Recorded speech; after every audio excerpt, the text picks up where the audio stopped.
오늘 하나님께서 우리에게 주신 말씀은 데살로니가전서 2장 5절에서 8절 말씀을 근거로 복음을 전하는 자세라는 제목으로 하나님 말씀 증거하겠습니다. 교회가 이 땅의 소망입니다. 데살로니가전서 강의 6번째 시간입니다. 지금 우리 교회는 새 에덴 프로젝트를 시작했습니다. 그 새 에덴 프로젝트의 핵심이 무엇일까요? 그것은 바로 영으로 사는 사람이 되는 것입니다. 우리가 육의 본성을 버리고 영의 본성을 찾아서 그대로 살아가는 것입니다. 하나님이 우리를 지으셨던 원래 그 창조의 모습 그대로를 찾고 그 모습 그대로 살아가는 것이 바로 새 에덴 프로젝트의 핵심입니다. 이렇게 영으로 살아가는 그 사람이 성경 인물 중에 또 있었습니다. 그 사람 중에 한 명이 바로 바울이었습니다. 바울은 성령의 인도하심에 따라서 살아가는 사람이었습니다. 그래서 하나님은 이런 바울을 사용하셨고요. 교회를 세우시는데 또 복음을 전하는데 큰 사명을 감당할 수 있도록 하셨습니다. 이제 우리도 영의 사람이 되었습니다. 이제 육으로 하던 모든 것들은 버리고 영으로 사는 사람이 되었습니다. 그렇다면 우리의 사역도 바뀌어야 됩니다. 우리도 육으로 했던 사람을 보고 했던 그 사역을 버리고 하나님을 바라보고 영으로 하는 사역을 하는 우리 모두가 되기를 소망합니다. 그래서 우리도 영의 사람답게 바울처럼 복음을 전하는 일에 크게 하나님께 쓰임받는 우리 모두가 되기를 소망합니다. 오늘 본문 말씀은 그런 바울이 어떻게 복음을 전했는지 그 복음을 전하는 마음과 자세에 대해서 이야기하고 있습니다. 지난주 말씀이 바울의 복음에 대한 사명에 대한 내용이었다면 오늘은 실제적으로 전도를 할 때 우리가 품어야 될 전도에 대한 마음과 자세에 대해서 이야기하고 있는 내용입니다. 제가 질문 하나 드리도록 하겠습니다. 여러분, 우리가 전도는 언제 하는 것일까요? 사지선다로 제가 준비했습니다. 첫 번째, 전도자가 생기면 전도한다. 두 번째, 어느 날 문득 성령 하나님의 감동하심이 딱 나에게 찾아오면 그때 전도한다. 아닌가요? 세 번째, 전도는 전도 축제 때 하는 것이다. 네 번째, 우리는 항상 전도해야 된다. 몇 번인지 아십니까? 정답은 4번이지요. 혹시 다른 번호를 생각하신 성도님들 계시다면 빨리 돌이켜 회개하시길 바랍니다. 말씀에 이렇게 기록되어 있습니다. 우리 디모데후서 4장 2절에서 5절까지 말씀, 우리 길지만 함께 한번 읽어보도록 하겠습니다. 디모데후서 4장 2절에서 5절 말씀, 시작. 너는 말씀을 전파하라. 때를 얻든지 못 얻든지 항상 힘쓰라. 범사에 오래 참음과 가르침으로 경책하여 경계하며 권하라. 때가 이르리니 사람이 바른 교훈을 받지 아니하며 귀가 가리워서 자기의 사욕을 따를 스승을 많이 두고 또 그 길을 진리에서 돌이켜 허탄한 이야기를 따르리라. 그러나 너는 모든 일에 신중하여 고난을 받으며 전도자의 일을 하며 내 직무를 다하라. 아멘. 성경에서 뭐라고 기록되어 있습니까? 우리에게 기회가 좋던지 나쁘던지 복음 전하는 일을 꾸준하게 또 끊임없이 힘쓰라고 우리에게 말씀하고 있습니다. 왜 그렇게 우리가 해야 될까요? 그것은 때가 이른다고 이야기했는데 3절에 보면 사람들이 건전한 교훈을 받지 않으려고 하고 또 자신의 귀를 즐겁게 하는 말만 듣는다고 이야기합니다. 또 자신의 욕심에 맞추어서 자신이 모시고 싶은 스승을 모시고요. 또 진리를 듣지 않고 꾸민 이야기에 귀를 기울이는 때가 온다고 합니다. 저는 이 때가 바로 그때라고 생각을 합니다. 세상 사람들이 점점 진리를 찾는 것이 아니라 자신이 원하는 것을 찾기 시작했고요. 자신이 바라는 것, 자신의 안위와 자신이 원하는 것들을 쫓아가는 것이 너무나도 적나라하게 드러나는 때가 바로 지금이라고 생각을 합니다. 그래서 하나님은 우리에게 뭐라고 말씀하십니까? 디모데후서 4장 5절 다시 보면은 그러나 너는 모든 일에 신중하며 고난을 받으며 전도자의 일을 하며 내 직무를 다하라 라고 이야기하는 것입니다. 그래서 우리는 모든 일에 정신 차리고 고난을 참으면서 전도자의 직무를 완성하는 우리 모두가 되기를 소망합니다. 우리가 하나님의 복음을 통해서 구원을 선물로 받았지요. 그러면 그 선물로 받은 우리끼리만 알콩달콩 살아가는 것이 아니라 아직 세상에서 자신이 하나님의 선물인지 모르고 살아가는 사람들에게 하나님의 복음을 제대로 전파해야 된다는 것입니다. 지금이 바로 그때입니다. 지금이 바로 전도해야 될 때고요. 지금이 바로 우리가 하나님의 복음을 믿지 않는 자들에게 전해야 될 때인 줄로 믿습니다. 오늘 우리가 이 말씀을 통해서 바울의 전도에 대한 자세를 보면서 이 땅 가운데 하나님을 잃어버린 선물들에게 우리가 제대로 복음을 전하는 우리 모두가 되기를 예수님의 이름으로 축원합니다. 그럼 바울은 어떻게 구체적으로 전도를 했을까요? 바울의 첫 번째 전도의 자세는 사람을 보지 않고 하나님 앞에서 전도를 했다는 것입니다. 우리 오늘 본문 말씀 데살로니가전서 2장 5절에서 6절 말씀 함께 읽어보도록 하겠습니다. 시작. 너희도 알거니와 우리가 아무 때에도 아첨하는 말이나 탐심의 탈을 쓰지 아니한 것을 하나님이 증언하시느니라. 또한 우리는 너희에게서든지 다른 이에게서든지 사람에게서는 영광을 구하지 아니하였노라. 아멘. 복음을 전하는 바울은 언제나 하나님 앞에서 하나님의 영광만 드러나는 전도를 했다는 것입니다. 그 당시를 살펴보면요, 거짓 선지자들이 굉장히 많았다고 합니다. 그래서 그 거짓 선지자들은 사람들이 듣기 좋은 말로 사람들을 현혹시켰다고 합니다. 또 아첨하는 말로 자신의 이익을 추구했다고 합니다. 이 거짓 선지자들의 특징은 탐심이 있었다는 것입니다. 그 탐심으로 돈을 요구하면서 세상 사람들이 듣기 좋은 말, 그 사람들이 듣기 좋은 그런 말들을 함으로써 그들의 이익을 추구했다는 것입니다. 성경에 탐심의 탈을 썼다고 이야기합니다. 탈을 쓰고 있다는 것은 스스로의 정체를 숨기고 있다는 것입니다.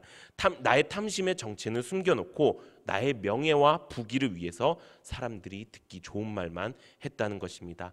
우리가 하나님 앞에서 하지 않는 전도는 아첨하는 말이나 탐심의 탈을 쓰고 하는 하나님의 영광을 드러내는 전도가 아니라 나를 위한 전도가 되는 것입니다. 우리가 하나님 앞에서 전도하면 그런 전도 할 수 없습니다. 왜 그렇습니까? 우리의 마음을 감찰하시는 하나님인지 우리가 알기 때문인 것입니다. 우리의 마음을 꿰뚫어 보시는 하나님이 우리 가운데 있기 때문입니다. 그런 하나님 앞에서 하는 전도는요, 절대로 아첨하는 말이 될 수가 없고요, 나의 이익을 추구하는 전도가 될 수 없다는 것입니다. 오직 진리를 위해서 진리를 말하는 그런 전도를 해야 한다는 것입니다. 바울은 이렇게 진리를 통해서 복음을 전했고요, 그것이 하나님의 능력으로 나타나게 되었습니다. 그래서 어떻게 되었습니까? 각 지역에 교회가 세워졌고요, 그 교회가 세워진 것뿐만 아니라 그 교회들이 굳건하게 세워졌다는 것입니다. 우리가 알다시피 그 교회들이 그냥 부흥의 때가 일어나서 그때 세워진 것이 아닙니다. 온갖 고난과 온갖 핍박 가운데 그것을 이기고 세워진 교회라는 것입니다. 세상이 아무리 교회를 핍박하고 세상이 아무리 교회를 고난에 빠뜨려도 그들은 하나님의 복음을 통해서 잃어버리지 않았다는 것입니다. 그것이 바로 하나님 앞에서 하는 복음의 능력이라는 것입니다. 우리는 누구 앞에서 복음을 전합니까? 내 앞에 있는 사람 앞에서 복음을 전하는 사람입니까? 아니면 하나님 앞에서 복음을 전하는 사람입니까?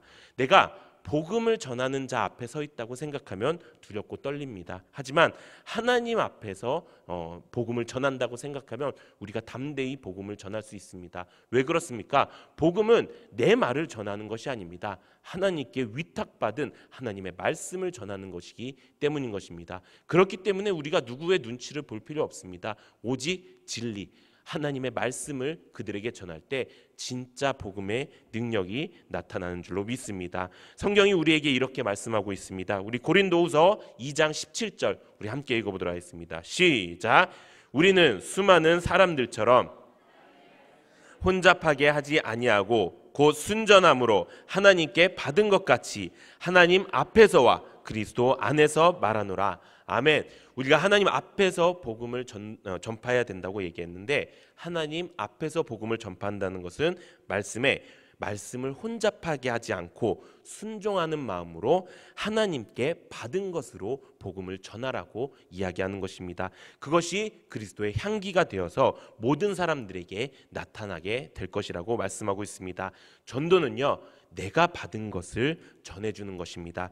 내가 받은 은혜, 내가 받은 사랑, 내가 받은 말씀, 그렇게 내가 받아서 변화된 나의 모습, 나의 삶을 보여주고 그 삶 가운데 초대하게 하는 것이 바로 전도라는 것입니다. 그것이 하나님께 영광이 되는 전도인 줄로 믿습니다.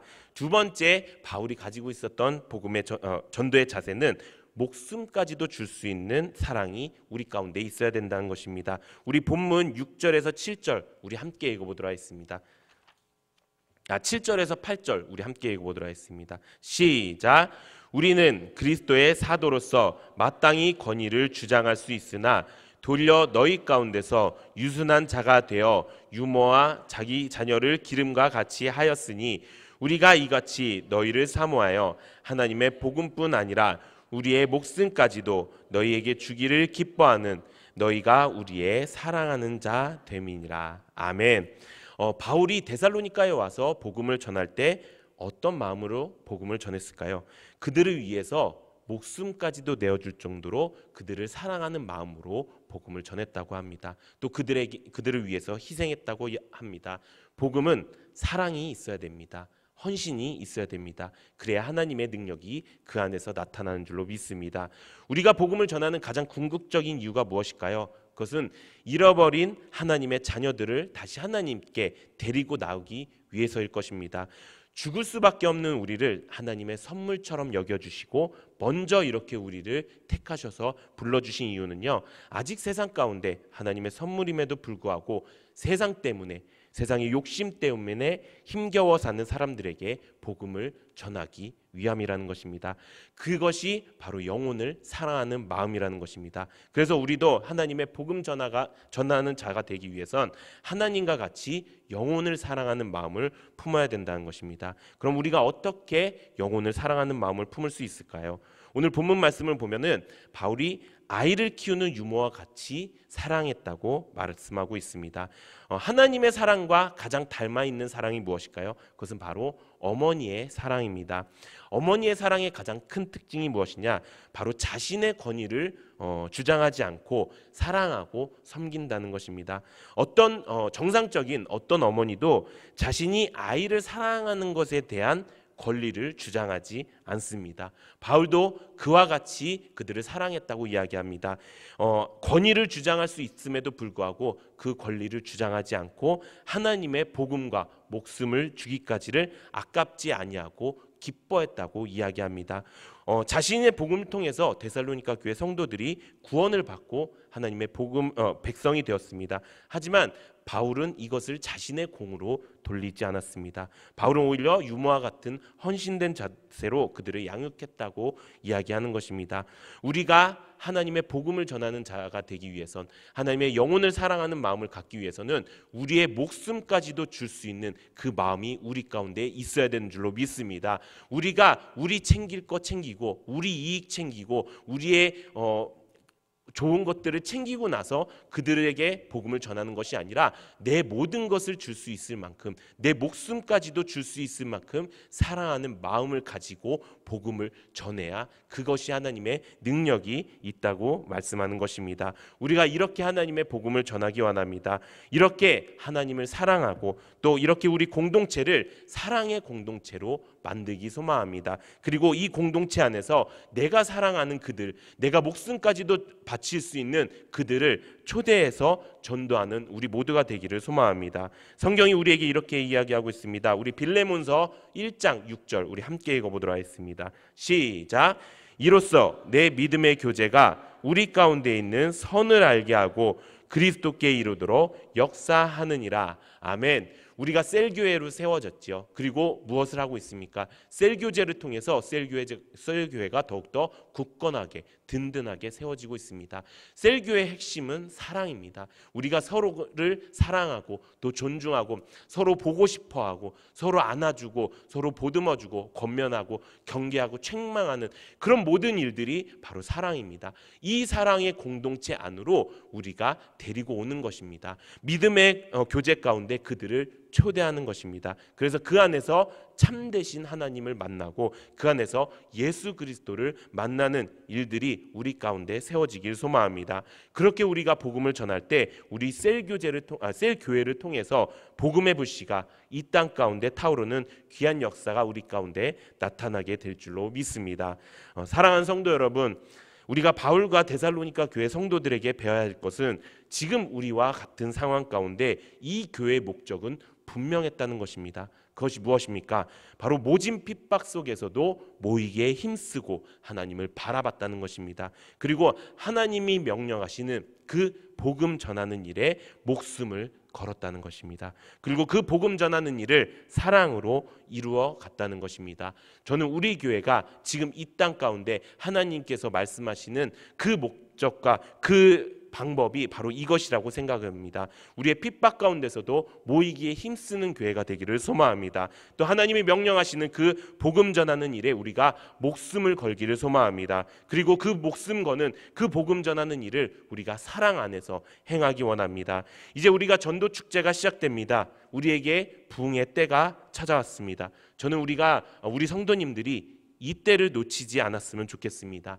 나를 위한 전도가 아니라 하나님의 영광을 위해서 하는 전도를 하시기 바랍니다. 또 어머니가 아이를 사랑하는 것 같이 영혼을 사랑하는 전도를 하는 여러분들 되시기를 소망합니다. 그리고 우리의 믿음의 교제 가운데 사랑하는 그들을 우리의 교제 안으로 초대하는 그런 전도를 하는 우리 사랑하는 성도님들 되시기를 바랍니다. 그래서 우리가 전하는 모든 복음 사역에 하나님의 놀라운 능력이 발휘되는 우리 모든 성도님들이 되고 또 모든 셀교회가 되기를 예수님의 이름으로 축원합니다.